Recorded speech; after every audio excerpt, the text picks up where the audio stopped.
Olá, tudo bem? Sejam bem-vindos ao podcast Morales Chaves. Esse é o terceiro episódio do nosso podcast. Se você ainda não é inscrito, inscreva-se para você ficar por dentro do assunto. Hoje estou aqui com a doutora Estela, especialista em direito de família. E se você está pensando em casar, hoje o episódio é para você. Hoje o tema é pacto antinupcial. Então, dando continuidade aqui então à nossa série, né, nesse podcast que nós já falamos aqui. O primeiro episódio, se você chegou agora, no primeiro episódio nós falamos sobre a diferença entre união estável, casamento e namoro.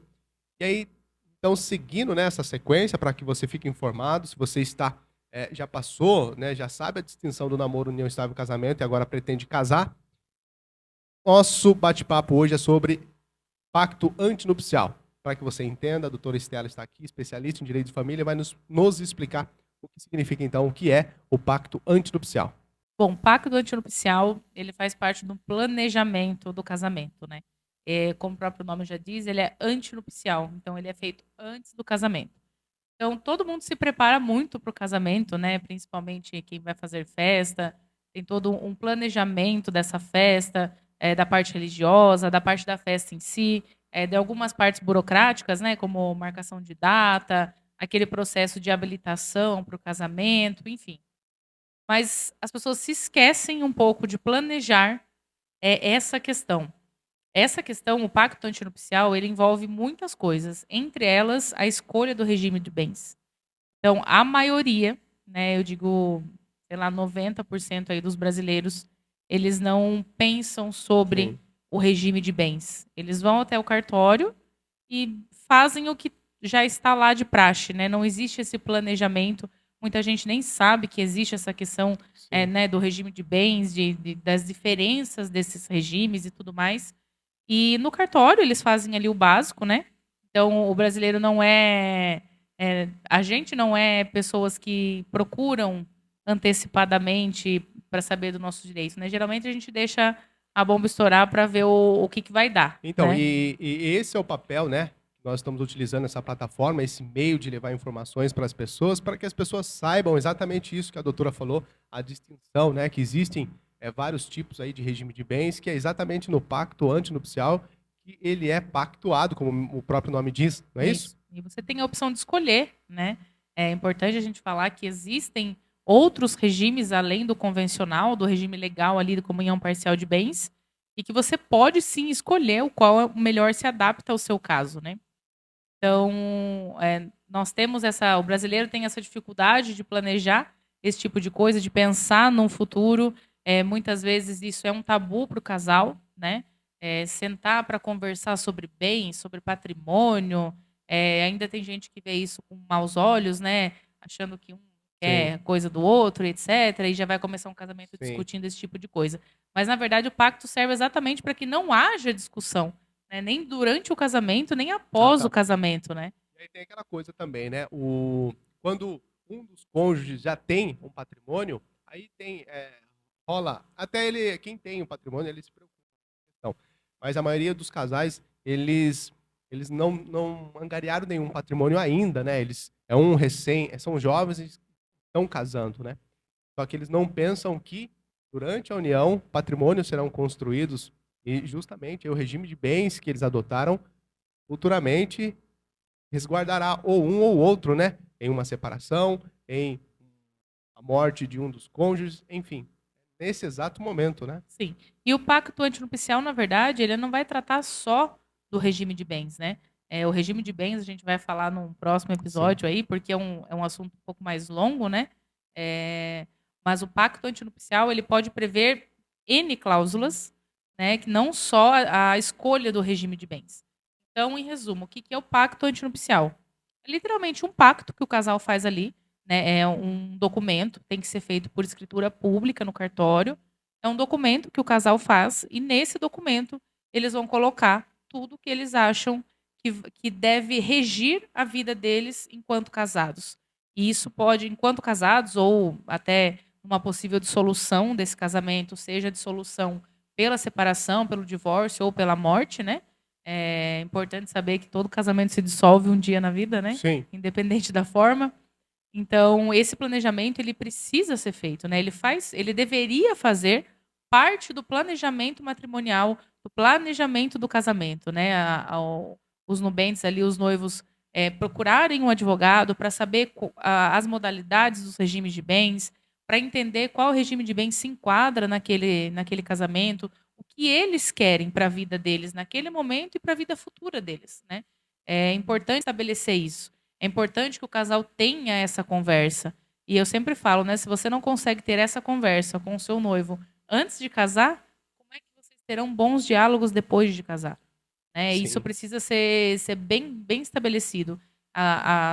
Os noivos precisam ter esse diálogo, eles precisam conversar, eles precisam saber o que é desejo do outro, colocar os seus desejos também na mesa para que isso se ajuste e evite futuros desentendimentos, futuros litígios judiciais aí, Sim. né? Coisas que vão demandar muito mais desgastes emocionais das partes, né? E até para os futuros filhos, né? No Sim. caso de haver.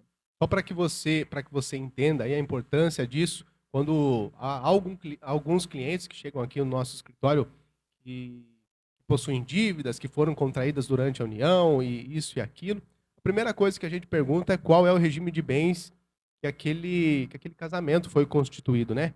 Qual é o regime de bens? Porque a depender do regime, o outro também faz parte daquela dívida, daquela obrigação. Para você entender a importância da escolha do regime de bens, que ele entra dentro do pacto Sim, antinupcial. sim, É isso mesmo? sim.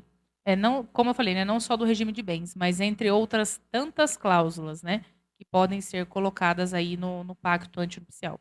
Então, e o que pode, então, e o que não pode ser colocado no pacto antinupcial? Bom, vamos lá. Além da escolha do regime de bens, você pode escolher um dos regimes, né, já existentes, como você pode também mesclar esses regimes, né? A gente chama de regime misto ou regime híbrido. Então, você pode mesclar esses regimes de acordo ali com a necessidade Ajustar, do né? casal, isso.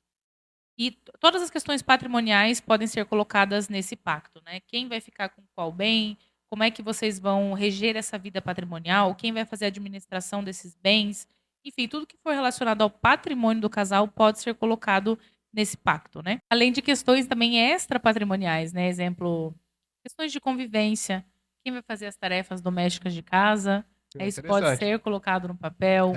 É. Por exemplo, uma futura guarda de pets, né, no caso de um divórcio, como que vai ficar os pets, com quem vai ficar os pets, quem vai sustentar ali os pets. Então, isso pode ser colocado. Pode ser colocado cláusulas de indenizações sobre traição. A gente já ouviu aí na mídia, não vou me lembrar agora qual casal muito famoso, existe uma cláusula de indenização em caso de Sim, traição, né? Então, se há traição, sim. tem que se pagar ali um É, valor. Então, existem esses casos de indenizações, existe, por exemplo, casos em que a pessoa se coloca lá, se for divorciar, o outro tem que dar um bem a cada ano de casados. Então, se ficou 10 anos juntos, são 10 bens que ela vai receber, 10 imóveis, ou uma indenização a cada ano de casado. Se eu não me engano, acho que é Beyoncé que é casada com o Jay-Z? sim. Eles têm um pacto, pelo menos foi o que foi relacionado na mídia, alguma coisa nesse sentido, né? De que caso eles se separassem, ela receberia uma indenização por cada filho que eles tivessem. Então, esses tipos de coisas podem ser colocadas no pacto, né?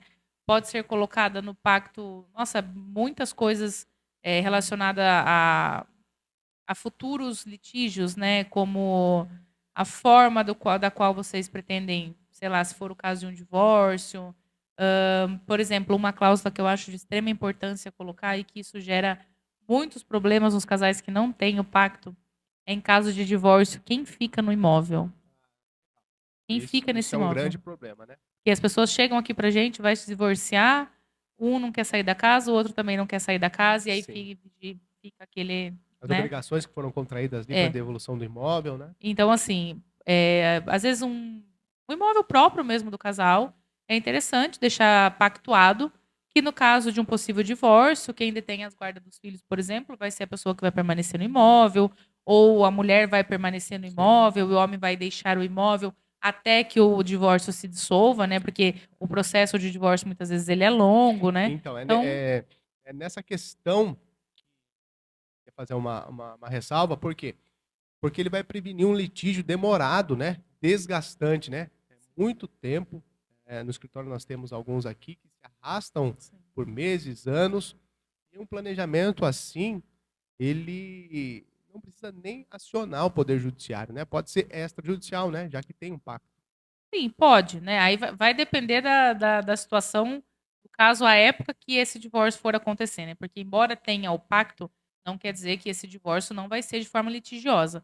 Mas, existindo um pacto, existindo algo que vocês concordaram antes do casamento, você pode apresentar isso para o juiz, né? Como uma liminar, alguma coisa assim, e conseguir esse afastamento daquele que concordou que sairia do Sim. imóvel, né? Através do pacto, para que, pelo menos, até acabar o processo de divórcio, né? A gente tem casos aqui de que o casal está em briga litigiosa judicial e estão morando sobre o mesmo teto. Sim. Né? E aí eu imagino a pressão psicológica que é você viver sob o mesmo teto com alguém que você está guerreando judicialmente, né? Então, isso pode ser evitado, né? Através Sim. do pacto antinupcial. É uma forma da gente prevenir alguns tipos de litígio, né? Claro que a gente não pode prevenir tudo, mas assim, facilita muito caso aconteça alguma coisa lá na frente, né? Então, todas essas questões podem ser colocadas no pacto. Pode ser colocado no pacto questões de administração, como, por exemplo, no caso de um dos cônjuges estar possibilitado, por exemplo, uma doença, Sim. autorização para mexer nas contas, né? No patrimônio ali, colocar essas limitações. Então, tudo isso pode ser colocado, né? Tudo isso pode ser bem analisado e deve ser analisado caso a caso ali com o casal, né? Sim. Às vezes são um casal que já tem filhos de outros casamentos, então pode ser colocado Bastante ali importante questões também. de paternidade ou maternidade socioafetiva, se já quer deixar isso afastado, se não Sim. quer. Então, assim, são várias coisas que podem ser colocadas e a gente tem que ouvir, né, esse casal para saber exatamente o que eles querem. Né? Existem Qual que é a cláusulas. necessidade, né? Isso. Existem cláusulas que eu acho essenciais, como essa que eu falei da questão do divórcio. Em caso de divórcio, quem fica no imóvel? Eu acho que isso é uma cláusula essencial do casal ali conversar sobre e deixar estipulado. Mas, obviamente, a gente respeita a vontade do casal. Se eles acharem que não deve ser colocado, nós Sim. não colocaremos, apenas fazemos essa orientação, né? Mas, enfim, muitas coisas podem ser colocadas aí, questões de violência doméstica, indenização em caso de violência doméstica, enfim, várias coisas podem ser colocadas. O que não pode ser colocado é nada que fira a lei, né? Então, tudo isso que nós podemos colocar no pacto antinupcial, ele não pode ser nada que vá contra a nossa legislação. Questões que firam a ordem pública, ali, né? Questões que envolvam terceiros, por exemplo, você não pode colocar no pacto antinupcial que você abre mão de uma pensão alimentícia para um futuro filho, caso Sim. vocês tenham. Abrir mão de um direito, né? Então, assim, é um direito que nem é seu, né? Então, você não pode colocar esse tipo de coisas que fira a lei, né? Não pode ser colocado nada que seja degradante para outra parte, humilhante para outra parte. Né? Existem limites, existem parâmetros aí. Por isso que é a importância de contratar um especialista, né? Para que ele demonstre para você todas essas possibilidades dentro da lei, porque um pacto mal feito também aí ele não tem validade nenhuma, né? Exatamente. Um pacto mal feito, ele pode existir alguma cláusula, né, que traga nulidade para esse pacto. E aí, se esse pacto for nulo, o casal vai voltar a ser regido pelo regime de comunhão parcial de bens. E aí tudo aquilo que você quis colocar ali, que você quis mudar, não vai ter validade. Então, embora não seja obrigatório a presença do advogado para a elaboração do pacto antinupcial, é altamente recomendável, exatamente para você especificar tudo de acordo com a nossa legislação atual, né? Porque uma cláusula abusiva, que fere a lei, ela é nula e o pacto... Sim, que fere o direito da outra pessoa também, né? Aquilo que a pessoa, por mais livre e espontânea vontade, ela aceitou, ela assinou, aquilo é nulo porque fere a lei, é contra a lei. Então, é por isso que um especialista ele é recomendado. E é importante falar também que o pacto ele é obrigatório quando você escolhe outro regime que não seja o regime legal, que é o da comunhão parcial de bens. Então, qualquer regime, separação total, comunhão universal e participação final dos aquestos, você é obrigado a fazer esse pacto. E aí o pacto é opcional para quem vai casar pelo regime de comunhão parcial de bens e é altamente recomendável também ter esse pacto. Como eu falei, a gente pode estipular aí muitas coisas. A gente evita, né, que durante o casamento ali, o casal discuta sobre coisas ali e acabem entrando num litígio ou até mesmo isso ocasione um divórcio, né? Porque principalmente questões patrimoniais. Então, o casal precisa ter esse diálogo antes de ingressar no casamento, né? Então, tem questões como, por exemplo, a gente vê muito também a mulher falar que depois que ela casa, ela abandona a carreira profissional para se dedicar à casa, ao lar, né? E aí depois isso no futuro divórcio às vezes não é reconhecido. Então, no pacto antinupcial, isso pode ser previsto. Caso haja necessidade do abandono da carreira para, né, cuidar Legal. ali da casa, dos filhos, do marido, possa existir alguma indenização ou possa existir alguma pensão, enfim, tudo isso é possível ser colocado. Então, é uma forma de resguardar ali futuros litígios aí. Você pode especificar, né, cada Pode. coisa. Então não é só a questão do divórcio de maneira alguma, né? Você colocou aí N motivos, N coisas assim, que vai resguardar ali o casal, né? Tanto a mulher quanto o homem, enfim, podem ser colocadas, lembrando que não pode ser contra a lei, por isso, então, a importância de um profissional especialista. Principalmente em relação, quando a gente não está falando de divórcio, a gente está falando da dissolução pela morte, as questões patrimoniais. Porque essas outras questões, eu entendo que elas se tratam mais ali de convivência do casal, né? De termos ali que dispõem sobre a convivência do casal e em caso de alguma dissolução por divórcio, por exemplo. Mas em caso da morte, é muito a questão do regime de bens e dos patrimônios em si. Então vocês conseguem ali ajustar essa questão do patrimonial. E é interessante também até para casal que já é divorciado, né, ou então que possui outros filhos de outros casamentos e aí não quer, né, que comunique os bens. Enfim, precisa ser escolhido outro regime que não o da comunhão parcial de bens. E aí, nesse pacto, vocês podem livremente se acertar em relação a esses bens, né? Então, pensando numa futura morte, numa futura sucessão, também ele resguarda em determinados aspectos. No contrato, né, quando a gente faz um contrato, a gente pode colocar aquela cláusula, se a pessoa ela não cumprir o contrato, tem uma multa. Você estipula lá a porcentagem da multa. No pacto antinupcial também há essa possibilidade? Há a possibilidade, né, da aplicação caso de descumprimento de alguma cláusula, mas para isso precisa estar bem explícito, bem explicado, tem que ser uma multa, como a gente já conversou, razoável, né? Tem que estar dentro ali dos parâmetros, não pode ser nada também muito exorbitante. Então, vai depender de cada caso, vai depender do que se refere à aplicação dessa Sim. multa, né? Então, como a gente falou, né? Sempre falamos, todo caso ele precisa ser analisado de forma individual, porque cada casal tem a sua especificação, tem a sua vida antes do casamento, né? Tem ali o seu, tem ou não tem os seus patrimônios, mas eles precisam definir como eles vão regir, né, o que já tem ou então o que vão passar a ter.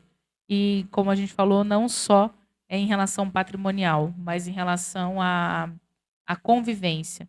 Então, o pacto, muitas vezes, ele chega, a princípio, pode até parecer que vai gerar uma discussão aí entre o casal, né? Ter que ficar planejando, meu Deus, o que eu vou fazer? O que a gente vai fazer se a gente tiver cachorro, se a gente não tiver? Sim. Se a gente vai ter não sei o que se a gente não tiver? Mas é uma forma já do casal estreitar ali essa relação, conseguir realmente ter esse diálogo, né? O que nós queremos? O que nós queremos se acontecer a dissolução? Sim. Porque a dissolução vai acontecer, gente, ela vai acontecer ou pelo divórcio ou pela morte, né? A gente não pode esquecer disso, que a morte, todo mundo já ouviu, né? Até que a morte nos separe, então a morte também dissolve o Sim. casamento. E o direito sucessório, né? A herança, a ameação, enfim, tudo isso pode ser colocado no pacto, né? A depender da escolha do regime. Então, é importante que esse pacto seja feito, a gente precisa começar a inserir isso de forma mais assídua na sociedade, né? As pessoas precisam começar a procurar entender os seus direitos antes de pensar numa festa, antes de pensar nessa habilitação, porque a festa ela acaba, ela passa, e o direito sucessório, por exemplo, ele vai te acompanhar até depois da Sim. vida. Então, nós precisamos criar esse hábito, Sim. né, de procurar um especialista antes de tomar as decisões para prevenir realmente futuros litígios, né, uma advocacia preventiva. O planejamento, ele se faz muito necessário, né? Nosso trabalho aqui é levar informações para vocês, para que você entenda, né, um pouco mais. A gente já falou, né, no primeiro episódio aqui sobre a diferença da união estável, namoro e casamento. Agora nós estamos aqui falando para você o que é o pacto antinupcial, que ele não se aplica só no divórcio. Nós estamos falando aqui de Nós não divórcio. estamos pensando num casamento que já vai acabar. Ninguém casa pensando que daqui a uns anos o casamento vai se Não deveria dissolver ser esse o intuito, né? pelo divórcio, mas ele também se dissolverá pela morte de um dos cônjuges e também pela incapacidade. Vai que um dos cônjuges é acometido por uma doença que o incapacita, e aí, mediante esse pacto, as cláusulas ali previstas também resguardará o patrimônio desse casal, né? Sim. Não dissolverá o casamento, mas poderá ressalvar aí em alguns aspectos jurídicos. Então, é por isso que é importante, então, nosso trabalho aqui é levar informações para você, e hoje nós conversamos sobre o pacto, né? Pacto antinupcial. E se você tiver alguma dúvida sobre esse assunto que a gente conversou aqui, manda pra gente lá no Instagram, Morales Chaves. É só você mandar lá que a gente responde no decorrer do nosso trabalho. E a gente responde no Stories também. E não esqueça de inscrever-se no canal Morales Chaves, porque o próximo bate-papo Vai ser sobre regime de bens, né? Pra gente sobre regime seguir de aqui a bens. nossa linha de raciocínio. E aí a gente dá continuidade, então, nessa área da família, né? Sim. Quando a doutora Estela está aqui para conversar, como ela é especialista na área de família, a gente conversa nesse âmbito. Nós, então, começamos com a diferença namoro, união estável e casamento, agora pacto antinupcial, e no próximo regime de bens, para que você entenda quais são. Quais são, quais as diferenças, e saber que você tem outras possibilidades, não só o que o cartório estabelece ali, o que é o regime legal, e que você pode brincar aí com esses regimes de acordo com a necessidade de vocês, do casal. É isso aí, até o próximo episódio, então, para você não perder nada, inscreva-se no canal e nos siga lá no Morales Chaves. Até o próximo.